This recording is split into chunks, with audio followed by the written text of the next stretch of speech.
ऐसे में पुरानी पेंशन के लिए आंदोलन चलाने वालों के हाथों में क्या बचता है? वे ओल्ड पेंशन स्कीम को बहाल न करने की जिद ठाने सरकार के खिलाफ आखिर क्या करें?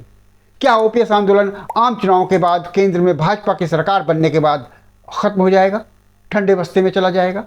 आखिर इस आंदोलन का अगला कदम, इसका भविष्य, इसका रोडमैप क्या होना चाहिए, ताकि ओपीएस के बहाली का जिस प्रण को लेकर के यह आंदोलन शुरू हुआ है, वो आंदोलन इस प्रण के पूरे होने के साथ खत्म हो।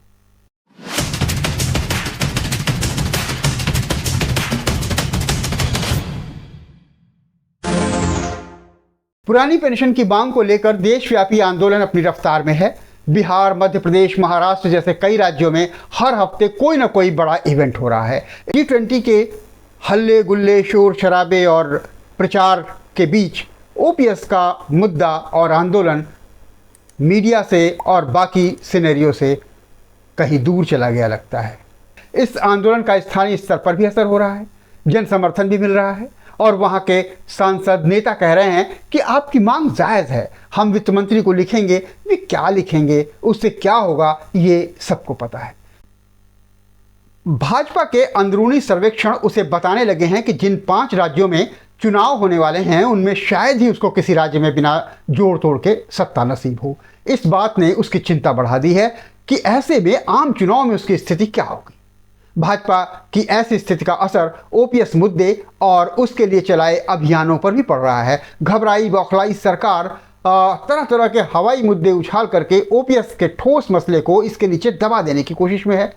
हालांकि ओपीएस पर सक्रियता कम नहीं हुई है, पर मीडिया में उसको अब पहले जैसी स्पेस नहीं मिल रही है।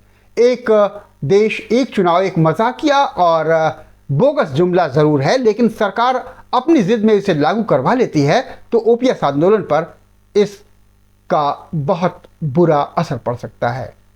फिलहाल सच्चाई यह है कि पुरानी पेंशन विरोधी सरकार हर दूसरे दिन कोई ना कोई बेवजह का मुद्दा उछालकर तमाम ज़रूरी मामलों मसलों को अपने धत्कर्मों असफलताओं के साथ साथ ओपीएस के मुद्दे को भी बहुत पीछे धकेल दे रही है।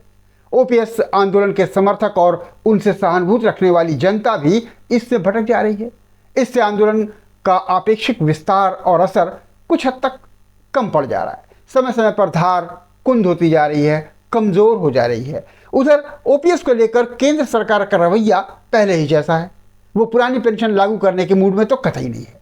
सरकार पुरानी पेंशन के लिए किए जाने वाले आंदोलन पर कोई ध्यान और प्रतिक्रिया नहीं देना चाहती, ताकि उसके रिस्पांस देने के चक्कर में उसका बजुआ मीडिया उसे उसके बहाने उस आंदोलन को कवर न करने लग जाए, पुरानी पेंशन आंदोलन को मीडिया की कवरेज न मिल जाए। वो चाहती है कि आंदोलन बिना खबरों में आए, बिना किसी चर्चा का विषय बने, निराश होकर, हताश होकर दम तोड़ दे, खत्म हो जाए, उसे कहीं कोई भाव न मिले। हालांकि सरकार की सोच से अलग पुरानी पेंशन की मांग असरदार होती जा रही है दिनों दिन। भले ही कम सही, पर उसकी कवरेज स्थानीय मीडिया को करनी पड़ रही है, चाहे वो मजबूरन ही क्यों ना हो। बात आईने की तरह साफ है कि मोदी सरकार पुरानी पेंशन को लागू करने के बारे में तभी सोचेगी जब उसे 2024 के आम चुनाव में कुछ लोकसभा सीटें खतरे में दिखें या उससे पहले होने वाले विधानसभाई चुनाव में कुछ राज्यों की सत्ता खिसकती हुई लगे। भाजपा को लगना चाहिए कि राज्य में उसकी कुर्सी जाने में थोड़ा हो या बड़ा, पर पुरानी पेंशन के आंदोलन का भी हाथ जरूर है या था। बेशक इन राज्यों में ओपीएस आंदोलनकारियों को अपने क्रियाकलाप से, आक्रामक रणनीति से ऐसा परसेप्शन बनाना होगा, ऐसी इमेज क्रिएट करनी होगी। उन्हें सरकार के इस सोच को बदलना होगा कि ओपीएस से प्रभावित मुट्ठी भर लोग हैं, अनेक शहरों सीटों पर बिखरे हुए लोग क्या कर लेंगे। उन्हें दिखाना होगा कि शहर शहर फैले ये लोग अहिंसक तरीके से अपनी बात रखकर जनमत को प्रभावित कर सकते हैं।